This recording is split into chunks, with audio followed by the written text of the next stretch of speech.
Assalamu alaikum students, my name is Abdullah Azhar Rajput and you guys are watching my YouTube channel AK Coaching Center। तो chapter हमारा चल रहा है electromagnetism और electromagnetism का आज मोस्ट इंपॉर्टेंट टॉपिक हम लोग कवर करने वाले हैं जिसका नाम है इलेक्ट्रोमैग्नेटिक इंडक्शन।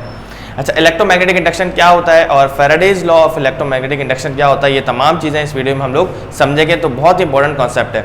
तो कहानी को स्टार्ट करते हैं, हम लोग पीछे इसके बैकग्राउंड में जाते हैं। तो सबसे पहले एक साइंटिस्ट थे हमारे पास जिनका नाम था हैंस क्रिश्चियन ओरस्टेड। इन्होंने हमें यह बताया था कि जो करंट है या किसी भी वायर में अगर करंट फ्लो कर रहा है तो वो वायर जो है एज अ इलेक्ट्रोमैग्नेट बिहेव करेगी, यानी कि उसके अराउंड जो है वो मैग्नेटिक फील्ड पाई जाएगी। कभी भी किसी वायर में करंट फ्लो होगा तो उसके अराउंड जो है वो मैग्नेटिक फील्ड पाई जाएगी। और ये फिनोमेना बताने वाले कौन थे? हैंस क्रिश्चियन ओरस्टेड, जिन्होंने एक एक्सपेरिमेंट किया था और उस एक्सपेरिमेंट में इन्होंने ये किया था कि एक वायर थी उसमें करंट फ्लो हो रहा था और उससे करीब ये कंपास ले गए। जब कंपास लेके वो वायर के करीब लेकर गए तो कंपास जो है वो डिफ्लेक्ट हुआ और कंपास सिर्फ तब डिफ्लेक्ट होता है जब मैग्नेटिक फील्ड मौजूद होती है। तो उन्होंने ये चीज़ कंक्लूड की कि करंट जो है वो प्रोड्यूस करता है मैग्नेटिक फील्ड। सही है। तो सवाल ये पैदा हुआ कि अगर करंट प्रोड्यूस कर रहा है मैग्नेटिक फील्ड तो क्या मैग्नेटिक फील्ड करंट को प्रोड्यूस कर सकती है? और फिर जब ये सवाल पूछा गया तो ये डिस्कवरी जो है ये अराउंड जो है वो 1819 या 1820 में हुई थी। सही है, 1819 1820 के अराउंड ये डिस्कवरी हुई थी। और उसके बाद ये सवाल पैदा हुआ कि अगर करंट से मैग्नेटिक फील्ड प्रोड्यूस हो रही है तो क्या मैग्नेटिक फील्ड से करंट प्रोड्यूस हो सकता है? क्या ये प्रोसेस जो है वो रिवर्सिबल है? तो इसके सवाल के लिए, इसका सवाल का जवाब ढूंढने के लिए बहुत सारे साइंटिस्ट लगे और उन्होंने बहुत सारे डिफरेंट एक्सपेरिमेंट्स किए और उनको कोई भी रिजल्ट ना मिला, किसी को कोई जवाब ना मिला, सब तक हार के बैठ गए। उसके बाद 1830 में और 1831 में, यानी कि 10 साल बाद हमारे पास दो साइंटिस्ट आते हैं। एक का नाम होता है जोसेफ हेनरी और दूसरे का नाम होता है माइकल फैराडे। ठीक है, तो जोसेफ हेनरी का नाम ज़्यादा नहीं लिया जाता, ज़्यादा नाम जो माइकल फैराडे का ही होता है। तो माइकल फैराडे ने बताया कि हाँ ऐसा पॉसिबल है, हम लोग मैग्नेटिक फील्ड से करंट को प्रोड्यूस कर सकते हैं। तो माइकल फैराडे ने इसका रिवर्स प्रोसेस हमें बताया। ठीक है, माइकल फैराडे जिनके नाम पे Faraday's law of electromagnetic induction भी है। तो माइकल फैराडे ने कहा कि हाँ मैग्नेटिक फील्ड से हम लोग करंट को प्रोड्यूस कर सकते हैं और ये जो है वो फिनोमेना अराउंड 1830 टू 1831 में हुआ था। ठीक है, तो ये थी पूरी कहानी कि करंट से मैग्नेटिक फील्ड बन रही है तो क्या मैग्नेटिक फील्ड से करंट बन सकता है, ये चीज़ हम लोगों ने समझनी है। ठीक है, तो इस पूरे कॉन्सेप्ट को समझने के लिए हमें एक चीज़ लाजमी समझनी पड़ेगी और वो चीज़ है मैग्नेटिक फ्लक्स। अगर आपको मैग्नेटिक फ्लक्स समझ आएगा तभी आपको इलेक्ट्रोमैग्नेटिक इंडक्शन भी समझ आएगा। तो यहाँ पे मैं आपको मैग्नेटिक फ्लक्स समझा दूँ, फिर हम लोग जाते हैं इसकी डेफिनेशन पे इलेक्ट्रोमैग्नेटिक इंडक्शन की। तो मैग्नेटिक फ्लक्स क्या होता है? सही है भाई, फ्लक्स का मतलब होता है किसी भी चीज़ का किसी भी चीज़ के अंदर से किसी एरिया में से, पर्टिकुलर एरिया में से पास कर जाना। सही है, लेट सपोज आपके घरों में जो खिड़कियाँ होती हैं, विंडो होती है, उनमें एक अक्सर जाली लगी होती है ताकि मच्छर वगैरह अंदर ना आए। ठीक है, तो उसमें से जाहिर सी बात है जाली है ना, उसमें छोटे छोटे सुराख होते हैं, तो उसमें से एयर पास हो रही होती है, एयर आ रही होती है। या कभी लेट सपोज आपके घर में पंखे होते हैं, उनके आगे जाली लगी हुई होती है तो उसमें से एयर क्रॉस करके आ रही होती है। तो मैं कह सकता हूँ कि एयर जो है वो फ्लक्स हो रहा है, एयर फ्लक्स हो रहा है। एयर फ्लक्स क्यों हो रहा है? क्योंकि एयर जो है वो किसी पर्टिकुलर एरिया में से पास हो रही है, तो मैं कहूँगा कि एयर फ्लक्स हो रहा है। इस तरह से अगर आपके पास कोई चार्ज है, लेट सपोज एक पॉजिटिव चार्ज है और हमें पता है पॉजिटिव चार्ज की फील्ड जो है वो आउटवर्ड होती है, और मैंने यहाँ पे एक शीट रखी हुई है। सही है, इसकी फील्ड के अंदर एक शीट रखी हुई है। अब इस शीट के अंदर से इलेक्ट्रिक फील्ड लाइन पास हो रही है, तो इलेक्ट्रिक फील्ड लाइन जब पास होंगी तो मैं कह सकता हूं कि यहाँ पर इलेक्ट्रिक फ्लक्स हो रहा है, क्योंकि इलेक्ट्रिक फील्ड लाइन जो है वो एक पर्टिकुलर एरिया में से पास हो रही है। इसी तरह सेम कॉन्सेप्ट है हमारे पास मैग्नेटिक फ्लक्स का। मैग्नेटिक फ्लक्स का मतलब है कि number of electric field lines passing through an area is called magnetic flux. किसी भी पर्टिकुलर एरिया में से मैग्नेटिक फील्ड लाइंस का पास हो जाना क्या कहलाता है? मैग्नेटिक फ्लक्स कहलाता है। जिस तरह से आपके पास अगर एक लेट सपोज एक करंट कैरिंग वायर है तो इसके अराउंड जो है वो मैग्नेटिक फील्ड बनती थी और उसको हम लोगों ने राइट हैंड ग्रिप रूल के जरिए इसकी डायरेक्शन को डिटरमाइन किया था कि अगर इसमें करंट ऊपर की तरफ फ्लो हो रहा है तो आप इसको यूं पकड़ोगे तो मैग्नेटिक फील्ड आपके पास कैसे बनेगी? आपके पास यूं बनेगी। और अगर करंट नीचे की तरफ फ्लो हो रहा है तो आप उसको यूं पकड़ोगे तो आपके पास मैग्नेटिक फील्ड लाइन जो है वो इस तरह से बनेगी। सही है, या तो क्लॉकवाइज या तो एंटी क्लॉकवाइज। ठीक है, तो ये हो गया मैग्नेटिक फ्लक्स। अब मैग्नेटिक फ्लक्स को हम लोग डिनोट करते हैं फाई से।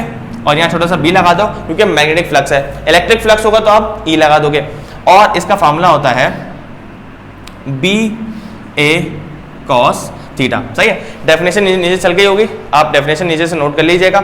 यहाँ पे मैं इसका फॉर्मूला लिख रहा हूँ बी ए कॉस थीटा। सही है, या इसको आप इस तरह से लिख सकते हो कि बी डॉट ए। सही है, this is the formula of magnetic flux. तो आपको पता है कि जब भी ये cos थीटा हटेगा तो डॉट आएगा, और डॉट हटेगा तो cos थीटा आएगा। जिस तरह से साइन हटता है तो क्रॉस आता है, क्रॉस हटेगा तो साइन आएगा। तो ये फार्मूला है मैग्नेटिक फ्लक्स को कैलकुलेट करने का, बी डॉट ए, या समटाइम आपको लिखा होगा बी डेल्टा ए। सही है, तो number of electric magnetic field lines, जब भी मैग्नेटिक फील्ड लाइंस किसी भी एरिया में से पास होंगी तो फ्लक्स हो रहा है। सही है, लेट्स सपोज आपको कोई मैग्नेट पड़ा हुआ है, उस मैग्नेटिक फील्ड में आप कोई भी वायर ले आओ, कोई भी चीज ले आओ, तो उसमें से उसकी मैग्नेटिक फील्ड लाइंस है वो पास होंगी। लेट्स सपोज आपके पास कोई मैग्नेट है, ये मेरे पास एक बार मैग्नेट है, ये इसका साउथ पोल हो गया, इसका नॉर्थ पोल हो गया। यहाँ पे मैंने कोई ऑब्जेक्ट अगर रखा हुआ है तो इसकी फील्ड लाइन ऐसे पास हो रही होंगी। सही है, हमें पता है कि मैग्नेटिक फील्ड लाइन जो है वो आउटवर्ड होती हैं, यानी कि नॉर्थ से निकल के साउथ की तरफ जाती हैं आउटवर्ड, और इनवर्ड जो है वो साउथ से नॉर्थ होती हैं। ठीक है, तो ये कॉन्सेप्ट था मैग्नेटिक फील्ड का और मैग्नेटिक फ्लक्स का। अगर आपको ये चीज समझ आ गई तो अब हम चलते हैं इलेक्ट्रोमैग्नेटिक इंडक्शन की तरफ। अब इलेक्ट्रोमैग्नेटिक इंडक्शन क्या होता है और उस सवाल का जवाब फैराडे ने क्या दिया था, आइए वो समझते हैं। भाई फैराडे ने कहा कि मैग्नेटिक फील्ड से करंट बन सकता है, तो लोगों ने सवाल पूछा भाई कैसे। अच्छी बात है, उनका हक बनता है कि कैसे बनता है भाई, मैग्नेटिक फील्ड से हम करंट को कैसे प्रोड्यूस कर सकते हैं। एक करंट तो हम बैटरी से बना सकते हैं, वो करंट की बात नहीं हो रही यहाँ पे, वो करंट की बात हो रही है जो मैग्नेटिक फील्ड की मौजूदगी में होगा। यानी कि पहले आपके पास करंट था, करंट कैरिंग वायर के अराउंड मैग्नेटिक फील्ड थी, लेकिन अब हम मैग्नेटिक फील्ड में कोई वायर लेकर आएंगे या कोई भी कंडक्टर या कोई भी कॉइल लेकर आएंगे तो उसमें करंट कैसे पैदा हो जाएगा खुद ब खुद। तो उसके लिए मैंने यहाँ पे सेटअप बनाया हुआ है, आप देख सकते हैं कि ये मेरे पास एक कॉइल है। अच्छा, एक और चीज कि हम लोग कॉइल क्यों यूज करते हैं, कॉइल हम लोग इसलिए यूज करते हैं क्योंकि कॉइल जो है वो क्लोज शेप में होती है, और अगर आप चाहते हो करंट फ्लो हो तो आपको एक क्लोज लूप यानी कि क्लोज सर्किट चाहिए होता है। तो इसलिए यहाँ पे मैंने क्या लिया है, कॉइल ली है। ठीक है, यानी इसको हम कंडक्टर भी कह सकते हैं ऐसा। अच्छा, और यहाँ पे मैंने लगाया हुआ है गैल्वानोमीटर, गैल्वानोमीटर कनेक्ट किया हुआ है, और यहाँ पे मेरे पास एक बार मैग्नेट है। ये क्या है, बार मैग्नेट। इसका इंशाल्लाह जो हम लोग प्रैक्टिकल है वो हम लोग इसका प्रैक्टिकल भी अपलोड करेंगे, इस पूरे फिनोमेना का, इलेक्ट्रोमैग्नेटिक इंडक्शन का। ये बार मैग्नेट हो गया, ये मेरे पास है गैल्वानोमीटर। अब आप सवाल ये पैदा होता है कि ये जो हमने गैल्वानोमीटर लगाया हुआ है ये क्यों लगाया हुआ है। भाई गैल्वानोमीटर का काम होता है करंट को डिटेक्ट करना। Galvanometer is a device which is used to detect the current और which is used to measure small amount of current, जैसे कि milliampere, microampere current जो है वो मेजर कर सकता है गैल्वानोमीटर, लेकिन ज्यादा एम्पेयर करंट मेजर नहीं कर सकता। तो सम टाइम आपको डायग्राम में यहाँ पे गैल्वानोमीटर भी दिखता है, सम टाइम हमें एम मीटर भी दिखता है। ठीक है, दोनों काम जो है वो करंट को मेजर करना या करंट को डिटेक्ट करना होता है। तो अब यहाँ पर मेरे पास कोई सोर्स नहीं है जो मुझे करंट देगी।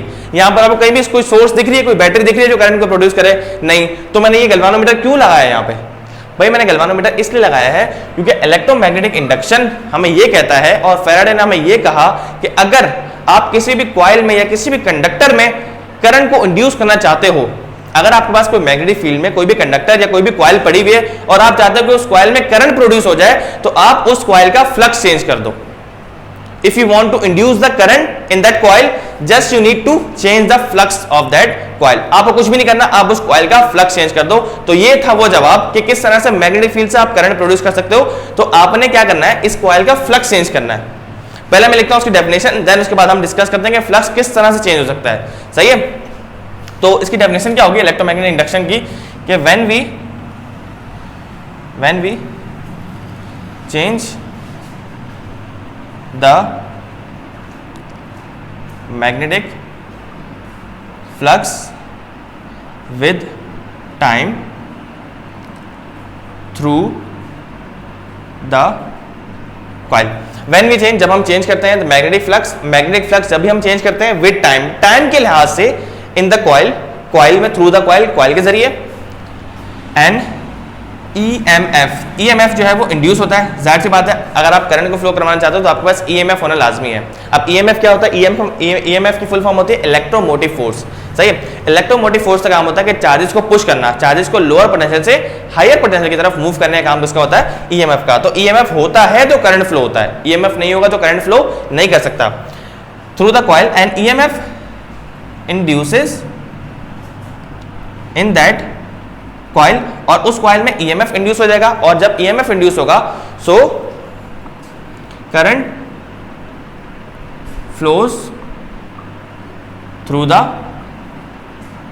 coil through the coil, and this phenomena is called electromagnetic induction, और इस फिनोमेना को हम क्या बोलते हैं, इलेक्ट्रोमैग्नेटिक इंडक्शन कहा जाता है। तो व्हेन वी चेंज, जब हम चेंज करते हैं magnetic flux with time, time के लिहाज से जब भी आप मैग्नेटिक फ्लक्स को चेंज करोगे through the coil and EMF induces in that coil, so the current flows through the coil, जो ईएमएफ इंड्यूस होगा और उस ईएमएफ से करंट फ्लो होगा कॉइल में, and this phenomena is called electromagnetic induction. तो इलेक्ट्रोमैग्नेटिक इंडक्शन एक ऐसा प्रोसेस है जिसमें आप किसी भी कॉइल का फ्लक्स चेंज करोगे। कौन सा फ्लक्स? Magnetic flux. जब भी किसी भी कॉइल का आप मैग्नेटिक फ्लक्स चेंज करोगे तो उस कॉइल में ईएमएफ इंड्यूस होगा, और ईएमएफ इंड्यूस होने की वजह से उस कॉइल में, अगर वो क्लोज लूप में है तो उसमें करंट फ्लो होगा, जिस तरह से ये कॉइल आपके सामने है। अब इसमें बहुत सारे सवाल पैदा होते हैं कि भाई हम मैग्नेटिक फ्लक्स किस तरीके से चेंज करें, how can we change magnetic flux, हम मैग्नेटिक फ्लक्स कैसे चेंज करेंगे।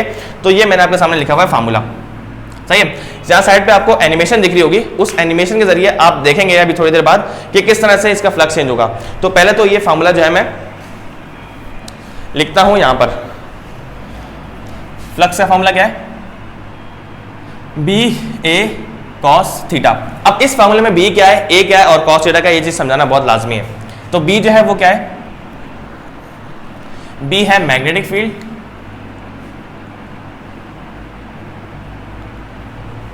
या मैग्नेटिक फील्ड इसकी स्ट्रेंथ भी कह सकते हैं, या मैग्नेटिक फील्ड लाइंस भी कह सकते हैं। तो मैग्नेटिक फील्ड लिख देता हूं मैं यहाँ पे। बी जो है वो मैग्नेटिक फील्ड है, ए जो है वो इस कॉइल का एरिया है। जो आपके पास कॉइल है इसका कोई ना कोई एरिया होगा पर्टिकुलर, तो इसका एरिया जो है वो क्या है? Area of coil. अब इस फार्मूले में एक और चीज भी है, वो है थीटा। थीटा, ये थीटा क्या है? Theta is the angle between, theta जो है वो एंगल है area of the coil, coil के area and magnetic field lines, magnetic field lines और एरिया के दरमियान जो एंगल है दैट इज कॉल्ड थीटा। जिस तरह से अगर मेरे पास लेट सपोज एरिया, वैसे जो स्केलर क्वांटिटी है लेकिन एरिया को समटाइम हम लोग वेक्टर मान लेते हैं। किस तरीके से कि अगर मेरा हाथ ऐसे पड़ा हुआ है तो इसके, मेरे हाथ के एरिया की डायरेक्शन जो है वो अपवर्ड होगी, यानी कि हमेशा नॉर्मल टू द प्लेन होगी, परपेंडिकुलर टू द प्लेन होगी।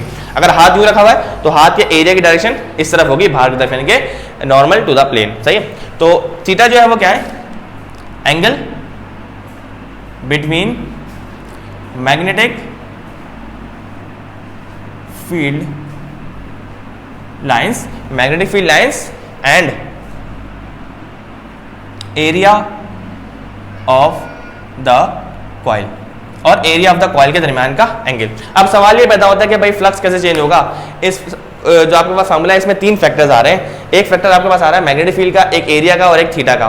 तो इसका जवाब ये है कि आप इन तीनों में से किसी को भी चेंज कर दो, किसी को भी चेंज कर दो, इस कॉइल का फ्लक्स चेंज होगा, और जब इस कॉइल का फ्लक्स चेंज होगा तो इस कॉइल में ईएमएफ इंड्यूस हो जाएगा और उसके जरिए करंट भी फ्लो करेगा।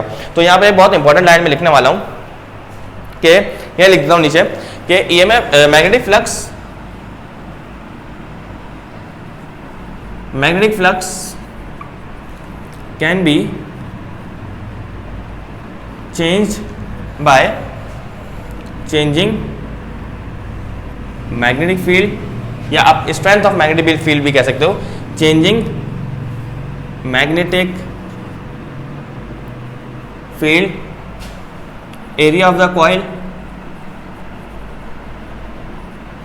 और एंगल बिटवीन मैग्नेटिक फील्ड, यहाँ पे शॉर्ट फॉर्म में लिख रहा हूँ, magnetic field lines and area of the coil. ठीक है, तो ये हमारे पास आ गया कि मैग्नेटिक फ्लक्स किस तरीके से चेंज होगा। मैग्नेटिक फ्लक्स अगर आप चेंज करना चाहते हो तो आप क्या करो, मैग्नेटिक फील्ड लाइंस को चेंज कर दो, यानी कि स्ट्रेंथ ऑफ मैग्नेटिक फील्ड को चेंज कर दो। आप चाहो तो area of the coil, coil के एरिया को चेंज कर दो, और आप angle between magnetic field lines और एरिया ऑफ द कॉइल को भी चेंज कर सकते हो। अब मैं मैग्नेटिक फील्ड किस तरह से चेंज करूंगा। लेट सपोज मेरे पास ये लगा हुआ है मैग्नेट, सही है। अब ये मैग्नेट मेरे पास थोड़ा सा दूर पड़ा हुआ है। जब इस मैग्नेट मेरे पास दूर पड़ा हुआ है तो कुछ ना कुछ फील्ड लाइन इसमें से निकल रही होंगी, क्योंकि ये एक परमानेंट मैग्नेट है। तो इसमें से जब फील्ड लाइंस निकल रही होंगी तो वो कॉइल में से पास हो रही होंगी। और अभी हमने डेफिनेशन पढ़ी है कि जब भी फील्ड लाइंस पास होंगे किसी भी पर्टिकुलर एरिया में से, तो वहां पे क्या होगा, फ्लक्स हो रहा होगा। अभी तक फ्लक्स चेंज नहीं किया। देखो, फ्लक्स होना लाजमी नहीं है, फ्लक्स का चेंज होना लाजमी है। जब तक फ्लक्स चेंज नहीं होगा ईएमएफ इंड्यूस नहीं होगा। अब जब मैं इस मैग्नेट को उठाकर करीब करूंगा कॉइल के करीब लेकर जाऊंगा तो अब इसमें से फील्ड लाइंस जो है वो ज्यादा पास होंगी, पहले कम पास हो रही थी अब ज्यादा पास होंगे। लेट्स सपोज आपके पास घर में पंखा लगा हुआ है छोटा सा, आप अपने आप दूर रखा हुआ है तो एयर के पार्टिकल्स कम हिट कर रहे हैं आपके पास, लेकिन जब उस पंखे को आप करीब करते हो ज्यादा एयर के पार्टिकल हिट करेंगे तो इसका मतलब ज्यादा फ्लक्स होगा। तो इस तरह से ज्यादा मैग्नेटिक फील्ड लाइंस तो ज्यादा फ्लक्स, सही है। जब मैं इसको करीब करूंगा तो मैग्नेटिक फील्ड की स्ट्रेंथ जो है वो बढ़ गई, सही है। दूसरा फैक्टर एरिया, अगर आप कॉइल का एरिया बढ़ाओगे जाहिर सी बात है फ्लक्स चेंज होगा।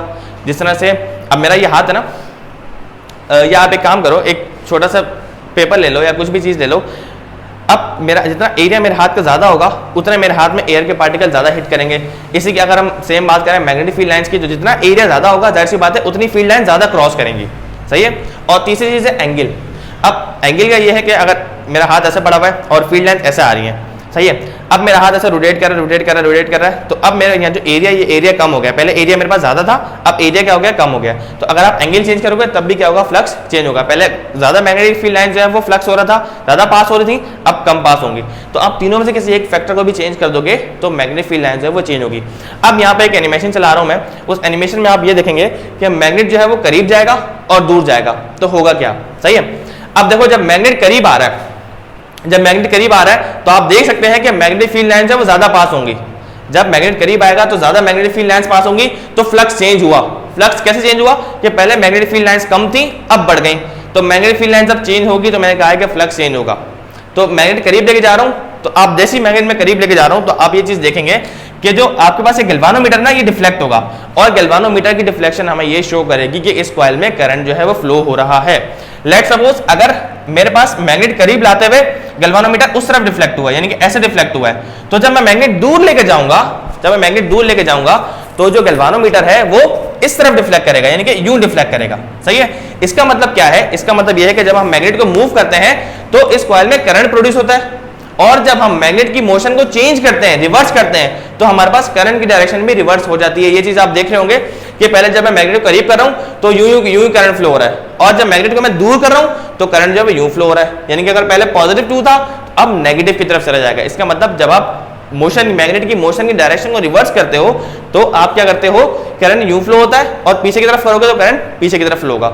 और दूसरी चीज ये कि अगर आप जैसे लेट्स सपोज नॉर्थ की तरफ, जब आप नॉर्थ करीब कर रहे थे तो यूं आगे डिफ्लेक्शन आगे की तरफ हो रही थी। अगर मैं इसकी पोलैरिटी चेंज कर दूं, यानी कि मैं साउथ को यहां ले आऊं और नॉर्थ को यहां ले आऊं, तो अब भी क्या होगा, करंट की डायरेक्शन जो है वो रिवर्स हो जाएगी। कि पहले अगर करीब लाने पर आगे की तरफ मूव कर रहा था, तब साउथ यहां आएगा, नॉर्थ यहां आएगा, तो करीब लाने पर ये पीछे की तरफ जाएगा और दूर जाने पर ये आगे की तरफ जाएगा। तो जब आप मैग्नेट को करीब करोगे तब भी फ्लक्स चेंज होगा, करंट प्रोड्यूस होगा, और जब पीछे करोगे मैग्नेटिक फील्ड लाइंस कम होने की वजह से भी क्या होगा, करंट जो है वो इंड्यूस होगा और इसमें डिफ्लेक्शन शो होगी आपको। तो ये पॉइंट बहुत इंपॉर्टेंट है, जिसको यहां मैं लिख रहा हूं।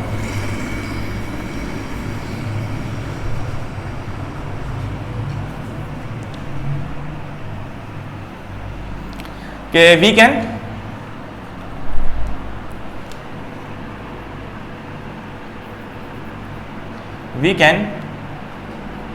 produce current in the coil by moving magnet, सही। We can produce current in the coil, हम कॉइल में करंट को प्रोड्यूस कर सकते हैं बाय मूविंग मैग्नेट को मूव करके, सही है। सो अगर मैं डायरेक्शन रिवर्स कर दूंगा मैग्नेट की तो करंट की डायरेक्शन भी क्या हो जाएगी, रिवर्स हो जाएगी। और अगर मैं पोलैरिटी चेंज करूंगा मैग्नेट की, यानी कि साउथ यहाँ लाऊंगा, नॉर्थ यहाँ लाऊंगा, तब भी क्या होगा, मैग्नेटिक फ्लक्स चेंज होगा और इस कॉइल में करंट जो है वो इंड्यूस होगा और उसकी डायरेक्शन भी चेंज होगी। When we produce current in the coil, when we can produce current in the coil by moving magnet, the direction of induced current can be reversed by reversing the direction of motion of magnet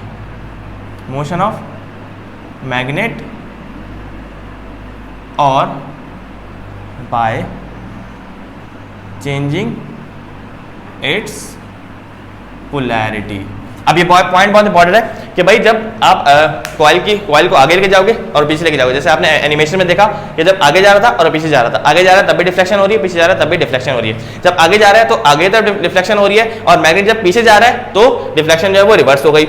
इसी तरह से अगर मैं south को यहाँ ले आऊँ, north को यहाँ ले आऊँ, तो मेरे पास अब आगे जाने में डिफ्लेक्शन पीछे होगा और पीछे जाने में डिफ्लेक्शन आगे होगा। इसका मतलब आप मैग्नेट की मोशन से इंड्यूस करंट को प्रोड्यूस कर सकते हो, और अगर आप चाहते हो कि इंड्यूस करंट की डायरेक्शन रिवर्स हो जाए तो आप मैग्नेट की मोशन को या तो पीछे रिवर्स कर दो, या आप क्या करो कि इसकी पोलैरिटी चेंज कर दो, यानी कि जहां पहले साउथ था वहां नॉर्थ आ जाएगा, और जहां पहले नॉर्थ था वहां पे क्या आ जाएगा, साउथ आ जाएगा। तो ये बहुत इंपॉर्टेंट पॉइंट हम लोगों ने डिस्कस कर लिया। अब हम लोग चलते हैं Faraday's law of electromagnetic induction ने क्या कहा था हमें। उससे पहले एक चीज मैं आपको ये बता दूं कि बहुत सारे स्टूडेंट के जहन में ये सवाल आता है कि भाई ये करंट आ गया सारा कॉइल में। भाई इसका जवाब ये है कि जब आप मैग्नेट को करीब लेके जाते हो ना, इसके लिए मैं एनिमेशन में आपको शो कर दूंगा कि जब हम लोग करंट को, इस कॉइल को, इस मैग्नेट को करीब लेके जाते हैं, तो हम लोग वो टॉपिक पढ़ चुके हैं force on a moving charge. कोई भी अगर चार्ज है मैग्नेटिक फील्ड में इंटर होता है तो उस पर क्या लगती है, फोर्स लगती है। तो जब ये मैग्नेट करीब जाएगा तो मैग्नेटिक फील्ड की स्ट्रेंथ चेंज होगी। जब मैग्नेटिक फील्ड की स्ट्रेंथ चेंज होगी तो इस कॉइल में मौजूद होते हैं इलेक्ट्रॉन्स, फ्री इलेक्ट्रॉन्स। तो वो फ्री इलेक्ट्रॉन्स जो है उन पर जब फोर्स लगेगी तो फ्री इलेक्ट्रॉन जो है वो एक फिक्स पाथ पे, एक फिक्स पैटर्न पे, एक स्ट्रेट लाइन में मूव करेंगे, और जब इलेक्ट्रॉन्स मूव करते हैं तो वहां पे कॉन्सेप्ट आता है करंट का, क्योंकि करंट की डेफिनेशन यही है, the rate of flow of charges. तो जब भी चार्जेस फ्लो करते हैं विद टाइम तो क्या चेंज होता है हमारे पास, तो हमारे पास होता है करंट प्रोड्यूस होता है। तो इस वजह से जब मैग्नेट करीब लेके जाते हो तो इलेक्ट्रॉन्स मूव करते हैं, और उन इलेक्ट्रॉन्स के मूव करने की वजह से इस कॉइल का फ्लक्स चेंज होता है और इस कॉइल में करंट को प्रोड्यूस करते हैं। तो अब हम चलते हैं Faraday's law of electromagnetic induction की तरफ।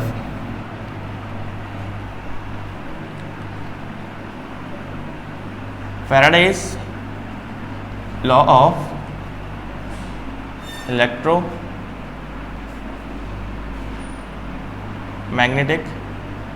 इंडक्शन। अब सुनेंगे फैराडे ने क्या कहा था। भाई फैराडे की मैं स्टेटमेंट लिखता हूं पहले। दिस लॉ स्टेट्स दैट, इस लॉ ने स्टेट किया था द मैग्नीट्यूड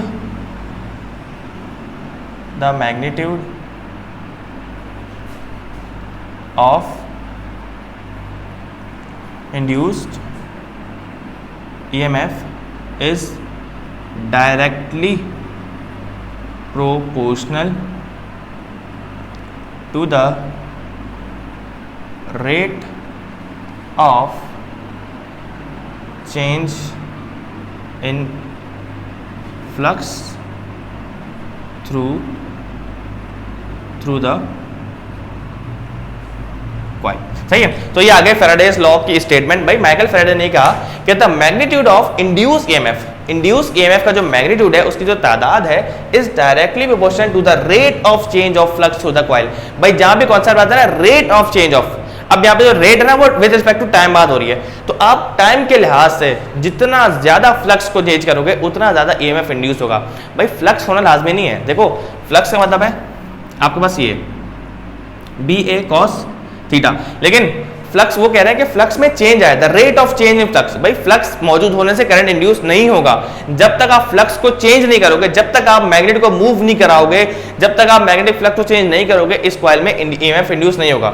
अच्छा, बहुत सारे स्टूडेंट्स का सवाल ये भी होता है कि अगर हम कॉइल को मूव करवाएं, मैग्नेट को मूव ना करवाएं, तो उसका जवाब ये है कि हाँ, अगर आप कॉइल को मूव करवाओगे तब भी फ्लक्स चेंज होगा। भाई देखो magnetic field lines, magnet new पड़ा हुआ है, ये कॉइल पड़ी हुई है, तब आप कॉइल को करीब लेके जाओगे तो ज्यादा मैग्नेटिक फील्ड लाइंस पास होंगी, क्योंकि मैग्नेट के करीब इलेक्ट्रिक फील्ड की स्ट्रेंथ जो है वो ज्यादा होती है, ये बात याद रखना। तो आप भले मैग्नेट को मूव करवाओ, आप भले कॉइल को मूव करवाओ, फ्लक्स में चेंज आएगा। तो एक बात याद रखना कि फ्लक्स का चेंज होना लाजमी है, फ्लक्स होना लाजमी नहीं है, फ्लक्स का चेंज होना लाजमी। अगर फ्लक्स चेंज हो रहा है तो EMF इंड्यूस होगा, और जितना ज्यादा फ्लक्स आप चेंज करोगे, जितनी जल्दी जल्दी मैग्नेट को मूव करवाओगे, उतना ज्यादा आपके पास क्या होगा, EMF इंड्यूस होगा, और उस EMF की वजह से ज्यादा करंट प्रोड्यूस होगा। तो इसको अगर मैं मैथमेटिकली शो करवाऊं आपको, mathematically we can write as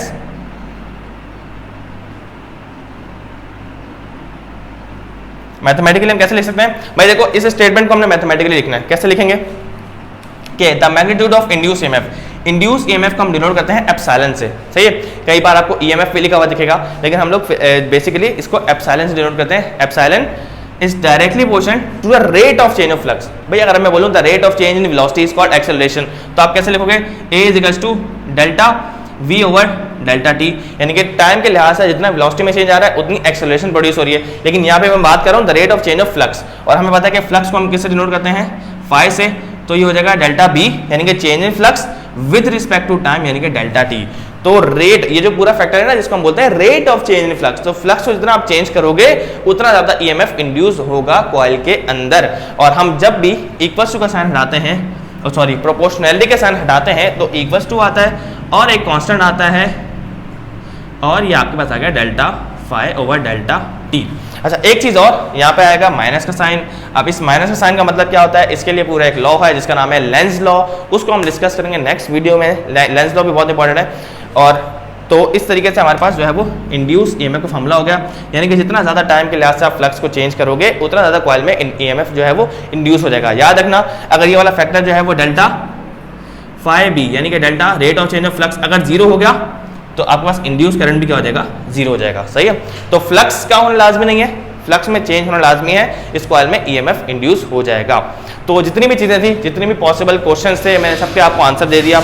I hope कि आपको इलेक्ट्रोमैग्नेटिक इंडक्शन समझ आ गया होगा और फैराडेज का लॉ भी समझ आ गया होगा। अगर कोई भी इसमें क्यूरी है तो आप हमसे लाजिम पूछ सकते हैं। यहाँ पर अगर आप सोच रहे हैं कि एन क्या है, एन जो है वो नंबर ऑफ टन्स है। एन क्या है, नंबर ऑफ